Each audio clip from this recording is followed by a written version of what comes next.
If I had been able to understand what was going on, it would have felt less unsettling. And that's very similar to if you look at how we're supposed to answer questions, like if a child comes and asks any question about the world, about war, about death, about whatever it be, if we just deflect and don't give answers, then the child is left to have to figure it out themselves.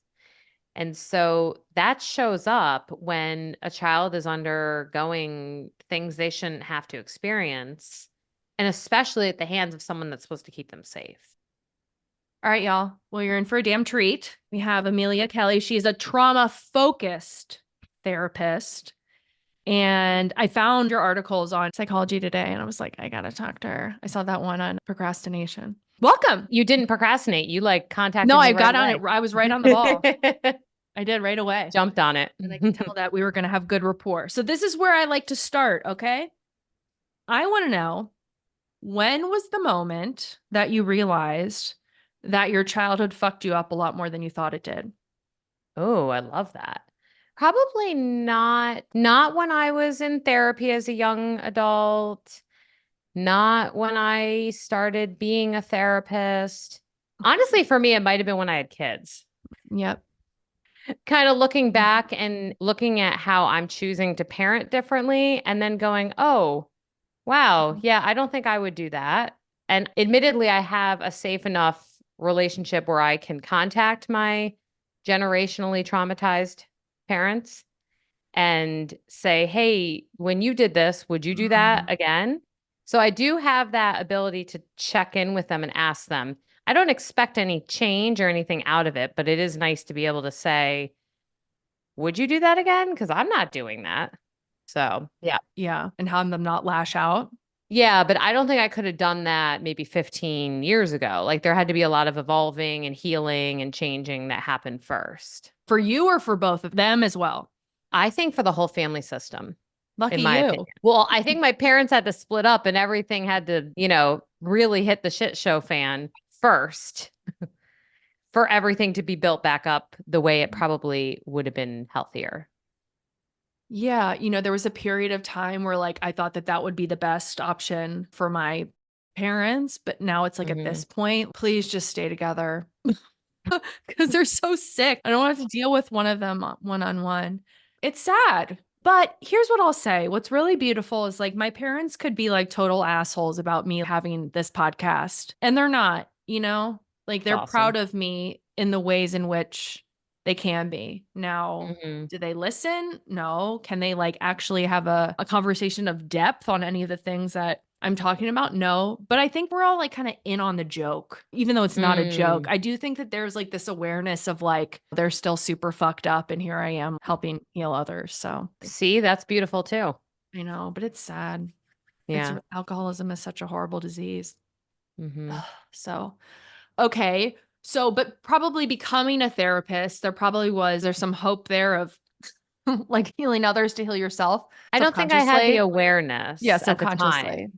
Yeah, I don't know if I had the awareness at the time. I was so young. I was initially going to be a graphic artist. I actually worked at MTV for the summer and was set to work in the art department there. And then 9/11 happened. And I'm totally aging myself, and 9/11 happened and I saw this random documentary on Oprah Effect about an art therapist. And it was like the light bulbs. I'm like, oh my gosh, that's what I'm supposed to do. So I went into the field kind of, I think, with the mindset of like, oh, I'm interested in figuring people out. Like I love the puzzle pieces of that. I love like listening and the empathy is natural for me, but I didn't really understand what I was doing for myself, I think, until honestly, I went through some traumas with fertility. And at the same time that happened, I got trained in EMDR, like right around the same time. And I remember going to one of the EMDR trainings, you get EMDR done to you. And I processed the moment I found out about my first miscarriage. And it was like this aha moment, like, oh, trauma, that's my wheelhouse. That's my thing. That's my stuff. And I think that was when I was like, oh, maybe this is a little bit for me too. So it took What some year was that? maturing. Oh God. Well, my daughter's 8. I mean, probably like 10 years ago.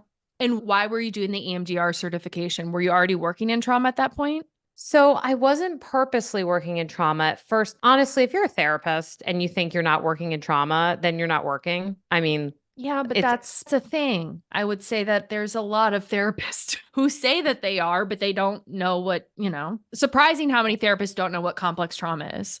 well, you make a good point because even in the program I teach in, the trauma course that I love teaching is optional. It's not required in the course. And so I think it should be just across the board if you're going to be a therapist. And I guess what I mean by like usually what brings someone into an office, it could be an acute situation, but it's usually going to be whether it be little trauma, big trauma, complex trauma, single trauma. I feel like it's everything. Yeah, well, I'm kind of under the impression that I think probably all mental illness is rooted in it. I mean, most I would imagine. I have a pet peeve. This is a funny pet peeve with me. I never say never. Like I don't That's probably I don't good. yeah, I'm like not a big like always or never Yeah. person, but Black and white's kind of trauma thinking, right? yes.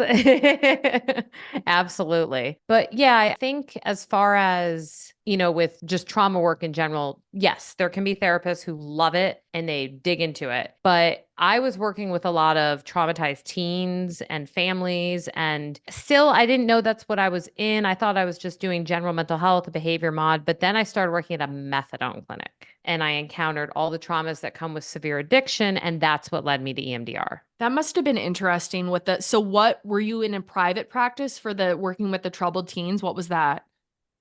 No, I was at a boot camp for boys that got kicked out of their homes and they would Where live was there it? In for like about a Idaho? year. No, it was in North Carolina.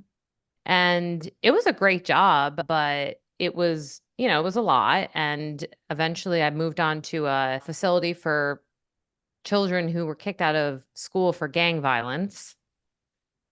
And then after that, the methadone clinic. So I guess I've always been kind of attracted to like highly intense settings. And then finally, at about, I'd say 9 years into my practice, I thought, okay, maybe I'll go open my own practice. So I always think that's kind of wild when I have my little baby clinicians that start at my practice and it's the first place they've been.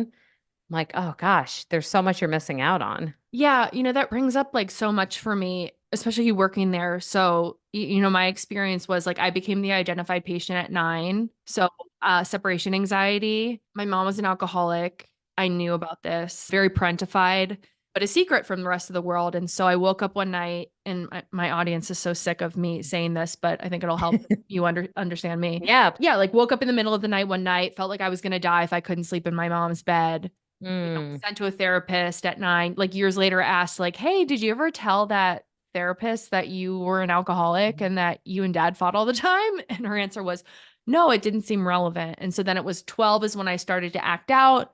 7th grade was like kicked out of the private school I went to. And then 8th hmm grade is when I got sent to rehab for the first time. I got sent to the Karen Foundation. So traumatic, just being sent away somewhere. And then I got sent to a school, like a boarding school.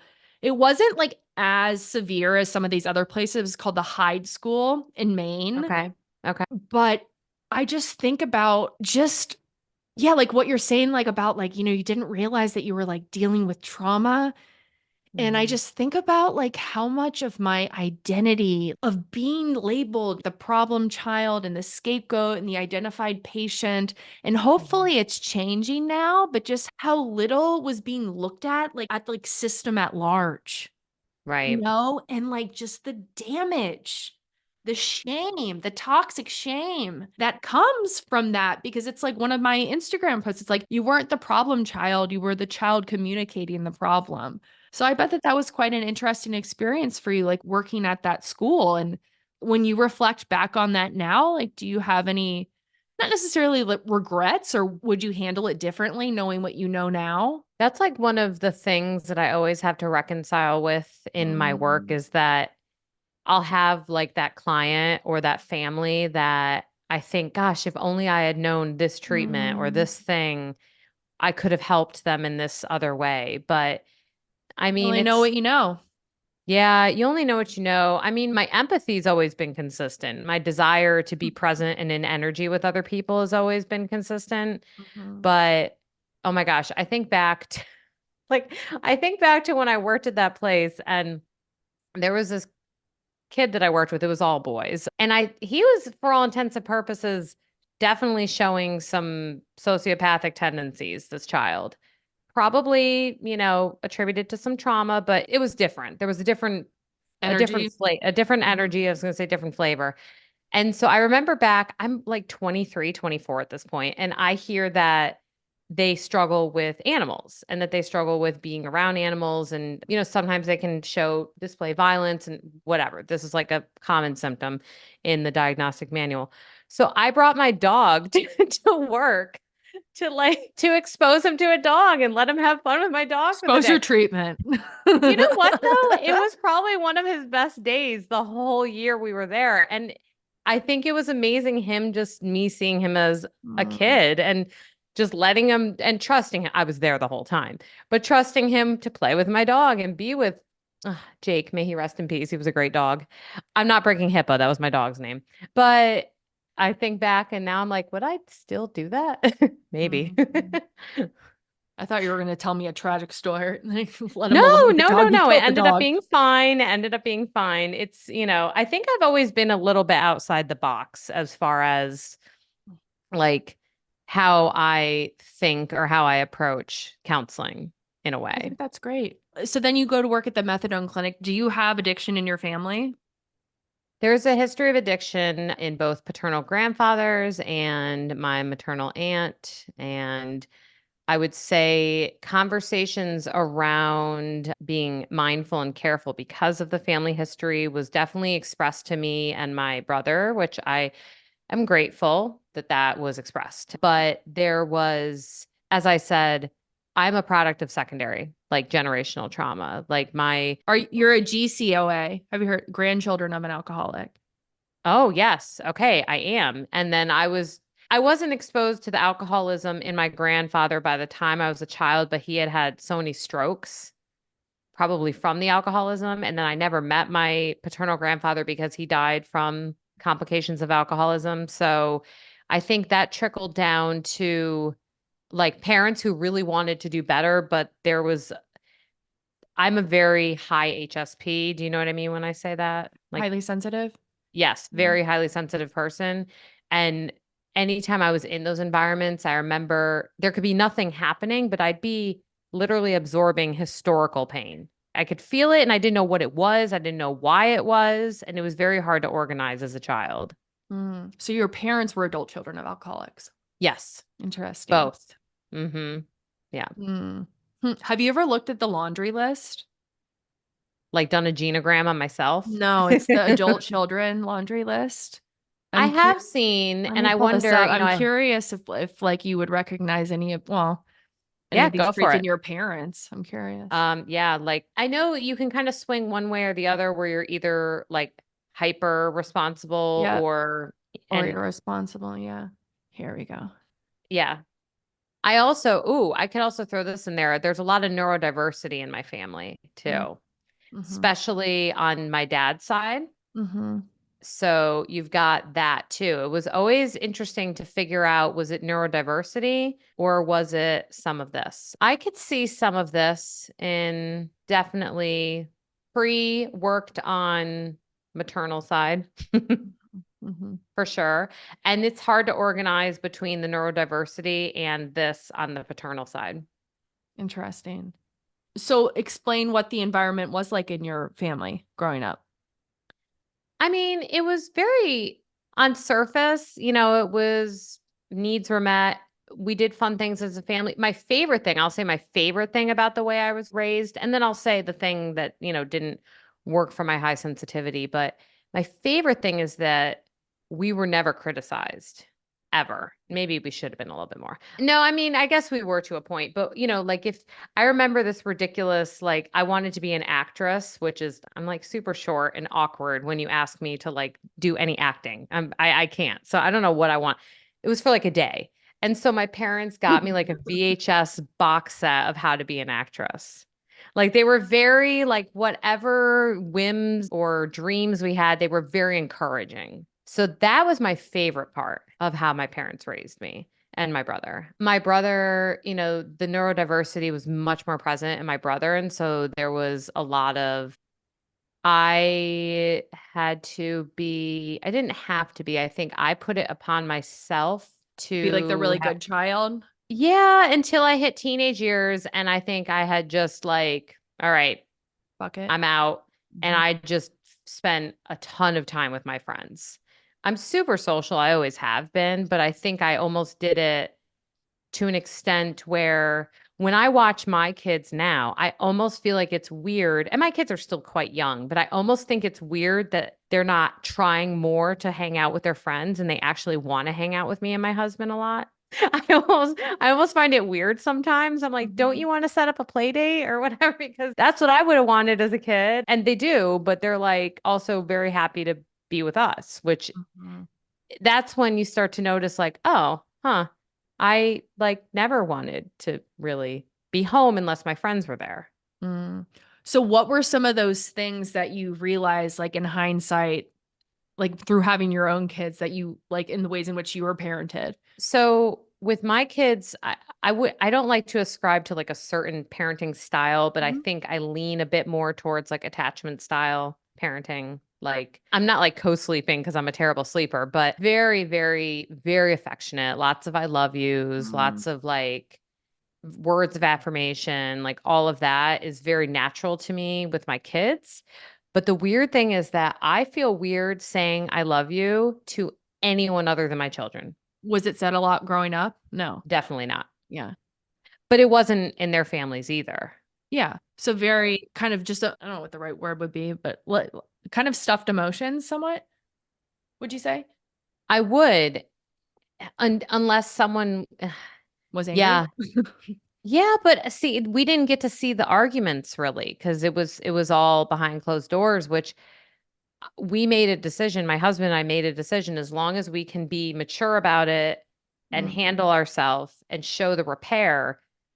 If I'm annoyed with him for not taking the laundry out or something, I don't know. I'm just thinking of something stupid, but I'll say it right in front of my kids, like, why didn't you do this? And he'll say, oh, I didn't because of this. And I'll be like, that really makes me annoyed that you didn't do that. And he'll say, I'm really sorry. And I'll say, all right, just try not to do it again. Like they get to see a Mhm. little bit of that dialogue within reason. Yep. Obviously we're not having the big conversations in front of them, but yeah, no, we didn't see it. However, Did you I hear wasn't, it? nope, didn't hear it Okay. either. Okay. It was, I don't know when it was happening, and that was the weird thing because like I said, I was walking around as this like emotional sponge, like knowing something was off but not knowing what was almost more unnerving. You felt As- something. You absolutely, sensed yeah. something. Mhm. Yeah, no, absolutely. And so, I mean, I was 20 when my parents finally got separated, I think. Do you think that maybe it wasn't happening and it was just tension? And then once you guys were out of the house, the arguing happened? Like, it's pretty impressive to, like, keep it completely hidden from you guys.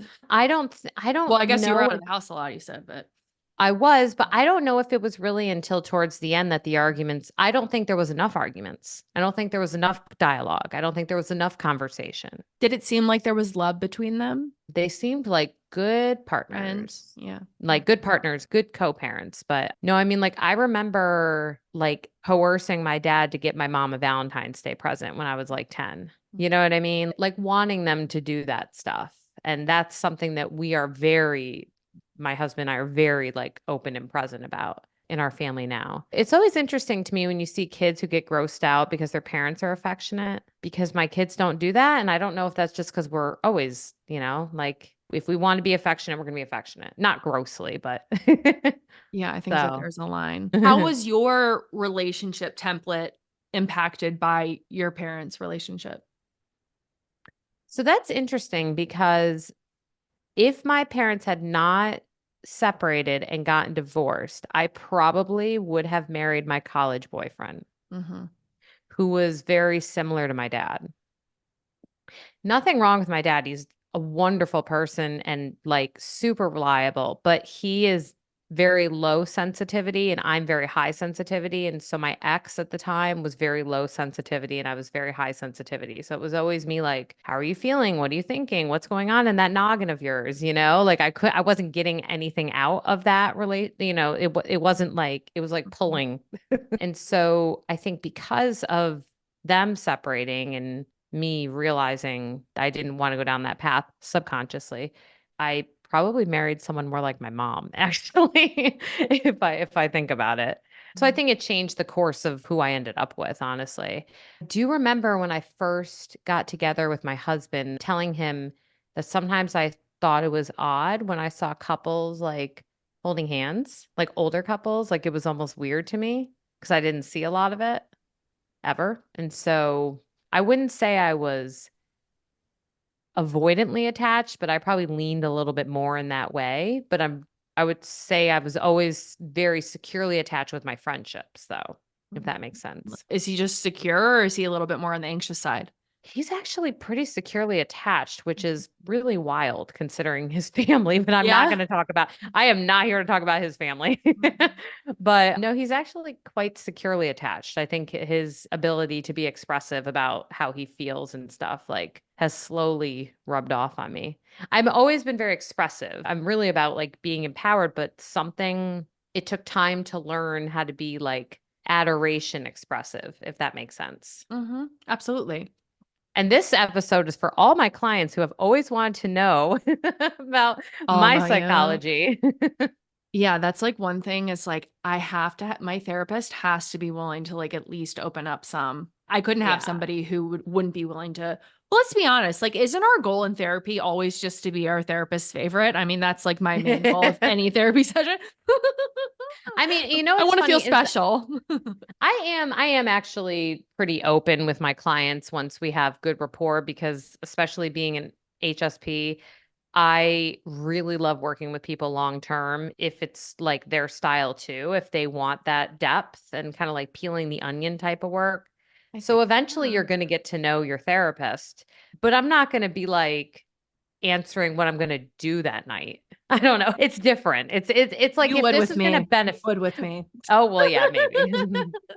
But it's more like if it's going to benefit the relationship and if it's going to benefit the person, but I wouldn't lead with Yeah, no, myself. I think that's one Yeah. thing, but I think being able to like share, especially if there's relevant experience, I mean, Right. it just I think it makes somebody feel a lot more comfortable and seen, you know? Right. Mhm. Yeah. So then, okay, so I see that you have a couple different books, but I saw one of them is on abusive relationships, women leaving abusive relationships, and then another one I Mhm. saw is on gaslighting. How did that become an area of focus for you? So I was on Kendall Ann, her podcast, High Heels and Heartache, which she hasn't been doing for a while, but I was on her podcast years ago, like pre-COVID. And I went on there talking about how trauma is stored in the body or something like Okay. that.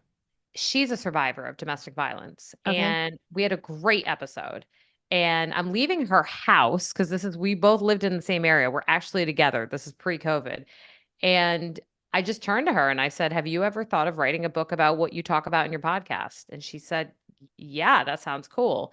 So we got together. And then as I sat with her and listened to her unfold her whole story, I said, what if instead of your podcast, we kind of like what you do, actually, Mhm. we explored your story and I can talk about what unfolds in trauma relationships based on your story. And honestly, I still to this day amazed that she went into it the way she did and that she was so honest. And I know last year we recorded the Audible version of the book, and it was so re-triggering to her reading it out loud, like reading the words that her abuser had said out loud, that she had to go back into therapy, which was good that she did that. But I'm still so amazed that she did that for people who needed to hear it.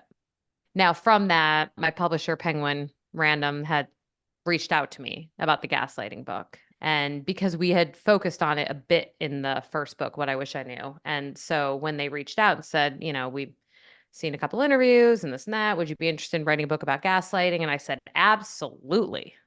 Mainly because I don't know. Everyone's interest in gaslighting might be different, but my main interest is that I am super obsessed with the idea of empowering people and people like being able to speak up for themselves. And for me, that's the like little slice of the gaslighting pie that I'm really digging and I really Into. like. Yeah. Do you feel like it's a term that's being overused and misused? Yes and no.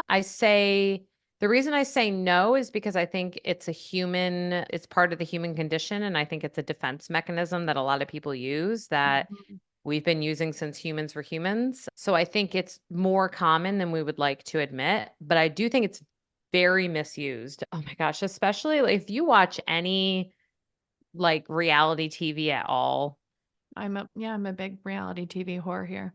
they throw that term around like it's special sauce. The big misconception is that just because someone sees something differently or has a different You're being experience, gaslit, yeah. that you're being gaslit. And that is not true. That is not what it is. Does it have to be intentional? There's actually unintentional gaslighting. I've written about it before. It's usually connected to people who are very lacking in insight, who have the desire to change, but don't have the means to change. And a very common example is honestly addiction. Addiction, yeah, that's what I was gonna say. Yeah. Now, intentional, I would say more kind of pathological or not pathological. Trying to think of what the term would be when you're trying to be harmful, essentially, with gaslighting. That's more intentional. Like if Yeah. someone's trying to manipulate, control, get what they want, get above and beyond, keep control over a mass of people or a group, Mhm. that's intentional gaslighting for sure. Yeah, I was thinking about it in, like, in my romantic relationships. I mean, the only time I've really experienced it is when somebody's deflecting about their addiction. Yeah. I mean, and I kind of break down like if you do encounter that more like subconscious gaslighting, unintentional gaslighting. I don't even like the term unintentional because it makes it sound like oops. Yeah, I mean, is there a different word for it, almost in a way? I don't know if, like, the Yeah. gas it does I don't know if gaslighting in and of itself, in its definition, is implying intentional. I don't know. Is it? I mean, it's so funny. I'm like, let me pull up my Psychology Today article. I'm like, what the hell did I call it? No, I would say it's definitely more subconscious. Mhm. And the reason I say that is that if you think of the concept of being subconscious, it means without conscious decision. Yeah, it's more of like a defense mechanism, right? Exactly. Yeah. Mhm. Yeah, so I mean, in those instances, it's going to be less obvious, but if someone here we go. The article is Do Gaslighters Know What They Are Doing? Mm. Not all gaslighters are malicious. Malicious, there's the word I was looking for. But if you can approach the gaslighter and they hear you and they don't double down on the gaslighting and they don't deflect and avoid changing or they don't take the opportunity not to go change, then you're probably dealing with more subconscious. You're in a safe environment to work and change together. But unfortunately, most gaslighters are not going to do that. Yeah. One video that I made, and I'm curious what you think about this. This got a quite a response was, and it probably doesn't qualify as gaslighting, but I said one common type of gaslighting is like when you're a kid and you hear I mean, I used to just sit on the steps and listen to my parents fight night after night after night after night. And then the next morning, it's like, how's pot roast sound for dinner? Mm, And so it's yeah. like you're hearing as a kid, you're hearing these horrible and like everyone is like, Mhm. "No, that's just your parents like, fighting behind closed door." But when it's happening night after night after night and there are big problems in a family, there's alcoholism, there's issues. And then the Mhm. next day you're acting as if nothing happened. Well, that Mhm. is kind of fucking with a kid's sense of reality. What are your Right. thoughts on that? Well, the actual act of messing with their reality is not the Not gaslighting. intentional. Yeah. Yeah. Well, It's like a that part's gaslighting effect.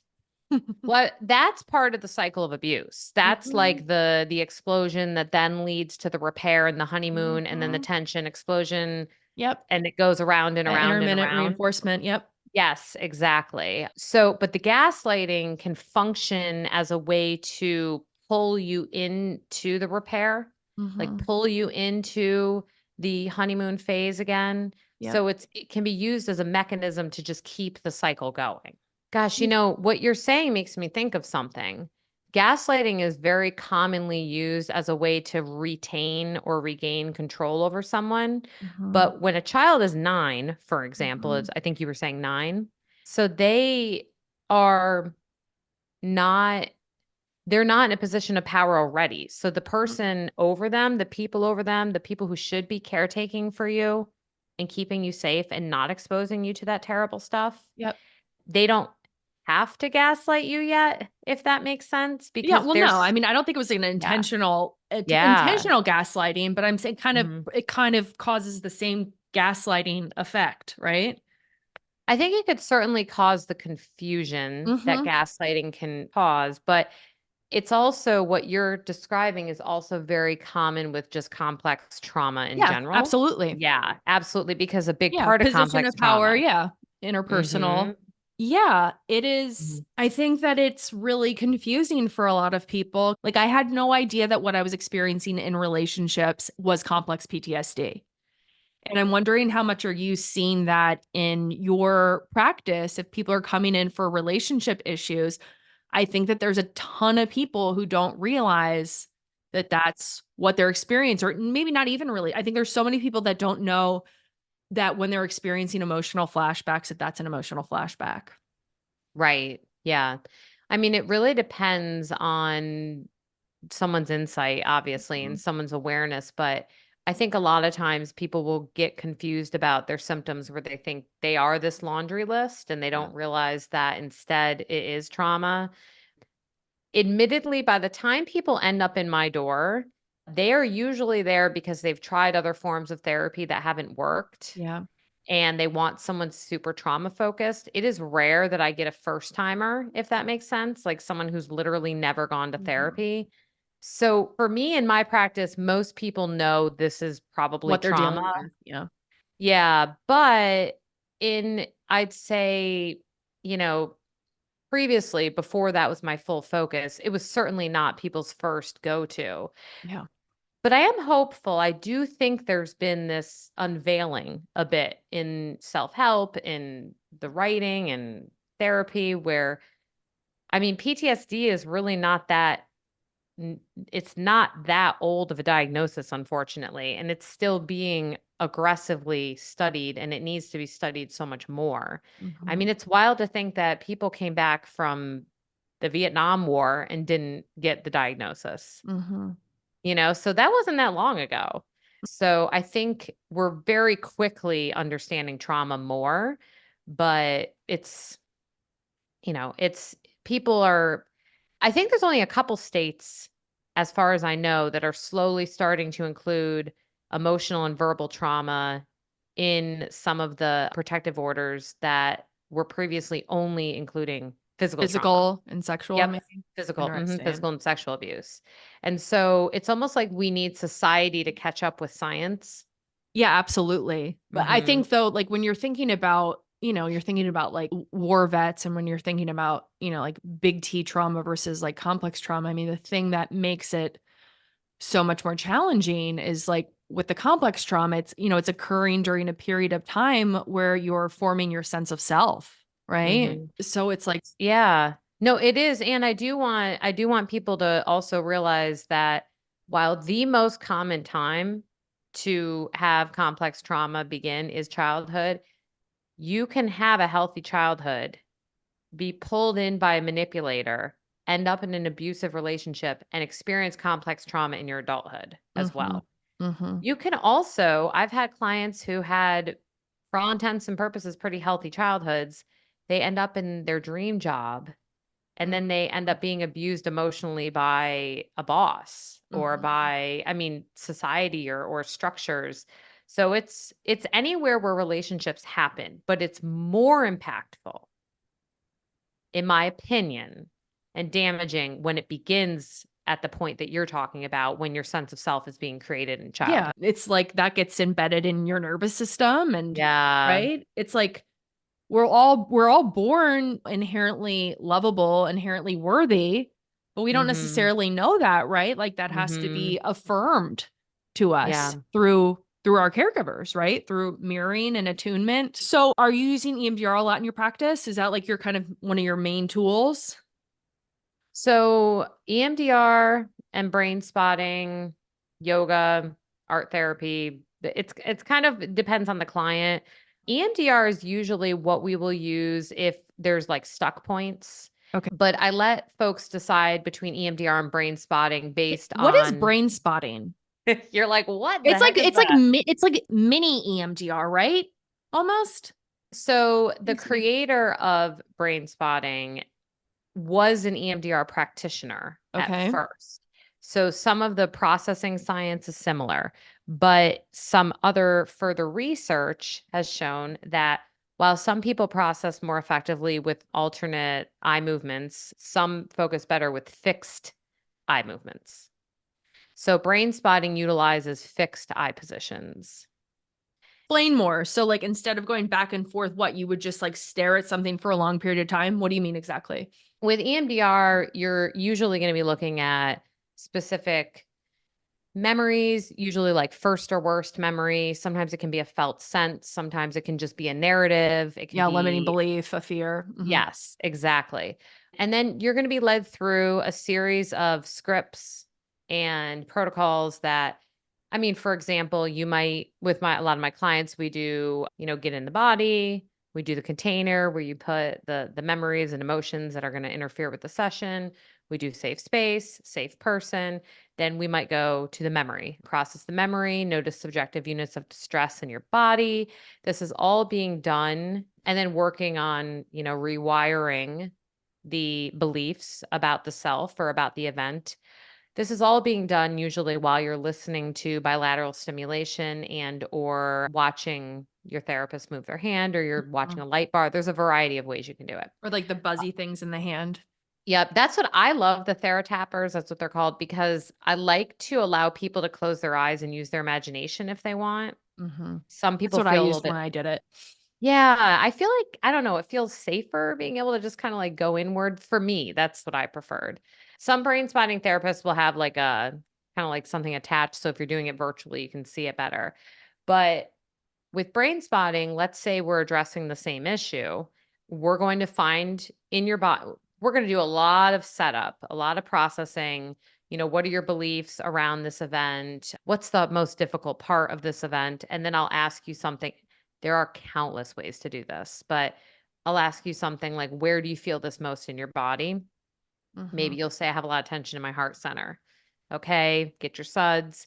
And then there are so many ways to do this, but one way is where you just identify which eye position brings the most activation to that center in your Wherever heart. you're feeling in your heart or wherever you're feeling it. Wherever you're feeling. Okay. I was just Okay. using that Got as an it. example. So Hmm. let's say you say it's over here. And so I'll say, okay, would you like me? I'm going to go up and down. And you'll say, oh, right there. I feel uncomfortable. Okay.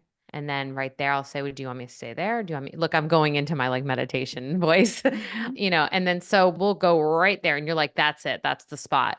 So then you're going to focus on that spot while you process. And the processing is similar to EMDR in the fact that you'll be recognizing thoughts and feelings and sensations, but I'm not trying to install new thought patterns. That's very EMDR. Instead, I am witnessing. When you're saying, gosh, when I think back to that time when I was 9 years old, I can't believe that no one came and like got me. Like, why did no one step up? And I'll say, okay, notice that. And I So it's just like sit being back. witnessed almost. And it's kind of like a tuning almost in a way. There's Girl, did you read the manual? There is so much attunement. Like that is almost everything. I mean, you look at the way the vagus nerve regulates to create safety. All of that's attunement. And that's also any therapy, really. Any good therapy is going to have that. But yeah, it's pretty wild. There's a lot of different ways to do it. And I love integrating IFS into all of it. Yeah, it sounds Yeah. like it's also maybe like a little somatic as well, more so than EMDR. For me, it feels a little more like hypnotic, like Mhm. hypnosis type relaxation. I find it more relaxing. I find EMDR really, really like, I'm not saying aggressive, but for some of my clients, it's a little too activating sometimes. And then for some of my clients, that's exactly what they need. Can you explain like why like reprocessing those wounds and because I know a lot of it is being like held in a safe space and like to be Mm, able to experience the mhm, emotional attunement that we didn't get then. Like can you explain why that's so important for the process of healing, mhm, childhood wounding? mhm, absolutely. So if you look at, I mean, Peter Levine's work, for example, with all of his somatic experiencing, the big thing is that with trauma, there's a full cycle. And if we look at a trauma cycle, he uses the example of like diving off of a diving board. You're standing up there, you're getting really stressed and tense, and then you jump, and you're actually in trauma when you're Mm, jumping. Like when you're jumping and you're hitting the water, you're in trauma. And then you come up and you survive and you mhm, overcome and you get out and you feel triumphant. With trauma, especially when you look at someone who's vulnerable and can't fight back, they don't get to finish the cycle. And so things can get very stuck. I mean, we think about animals when, if you see dogs in a dog fight, fight's over and they literally shake it shake. off. Yeah. Yes, they shake their nervous system, just shake it all out, get the somatics out. And then they're like playing with their little friend in the other corner, maybe like 20 minutes later. Like there's not this, and of course, their brains are different than ours. And so that's the thing is by doing these processing therapies, you're allowing the body to catch up with some of what the like conscious mind knows. Like the conscious mind might know, I'm okay right now. I'm sitting in my office or I'm having this conversation or I'm out to dinner, but the body, the, like, spiritual body and the physical body doesn't always know that. Yeah, so, like, when we're because I think, one thing with this trauma and, like, that all children are going to experience things that are traumatic, but it's more so, like, not having a safe person, right, to, like, process the experience after it Mhm. were to happen, right? So then it's just not getting integrated, like, into the prefrontal cortex, right? So, like, is that part of it? Like, would that be part of, like, the attunement or, like, the full circle of the process if, like, a child had someone to help them make sense of what it is that they just experienced? Would that also be part of kind of going in the full circle? Well, think about earlier how I was talking about my own experiences, and I said if I had been able to understand what was going on, it would have felt less unsettling. And that's very similar to if you look at, how we're supposed to answer questions, like if a child comes and asks any question about the world, about war, about death, about whatever it be, if we just deflect and don't give answers, then the child is left to have to figure it out themselves. And so that shows up when a child is undergoing things they shouldn't have to experience, and especially at the hands of someone that's supposed to keep them safe.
So my practice is always accepting new clients. I've got a group of amazing therapists. I have a wait list, but I will say I have a little bit of a soft spot when someone has seen me on a podcast or something and they reach out. So just putting that out there.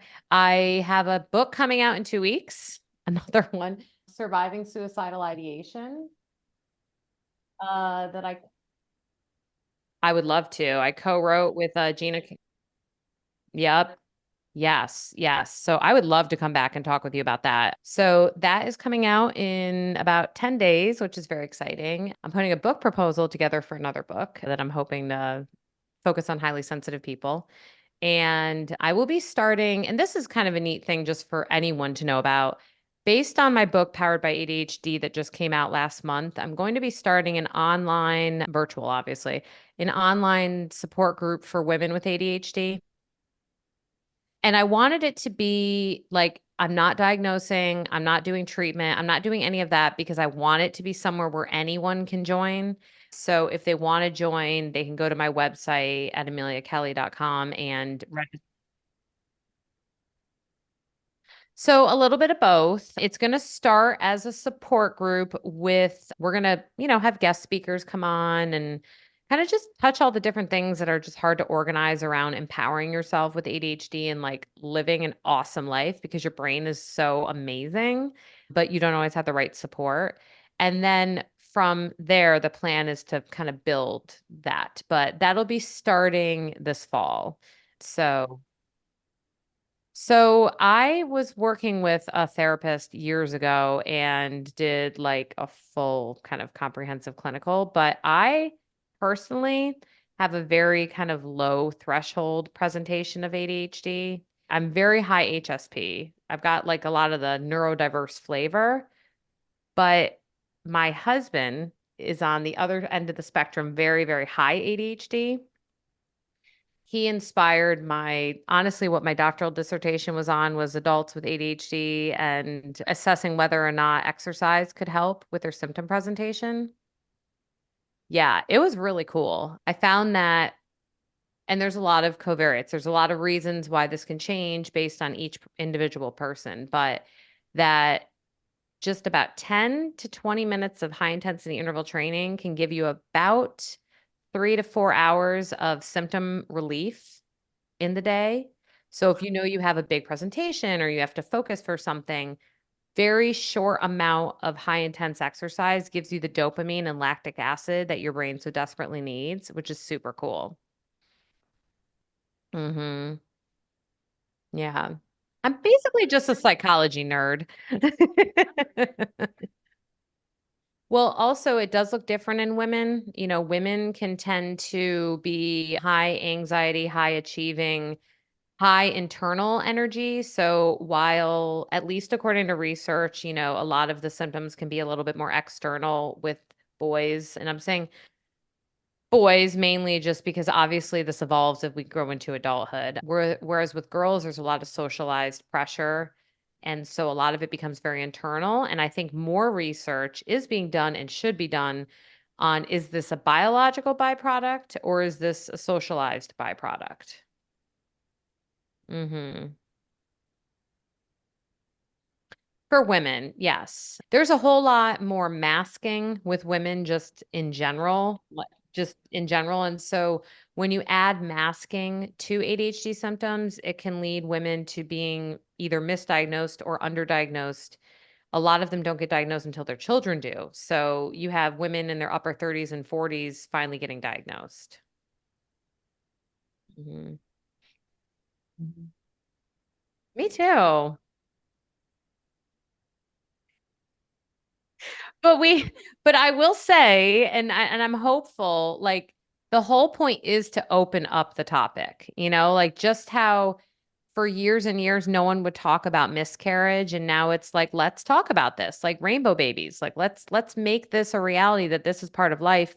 So is suicidal ideation. It's much more common than people realize. There's a bigger spectrum, and there's a whole lot more that can be done than people even really understand, and I think opening up that conversation, I hope makes it more of an empowered topic as opposed to just a really deeply depressing topic. It's called Surviving Suicidal Ideation from Therapy to Spirituality and the Lived Experience, and it's coming out on June 28th.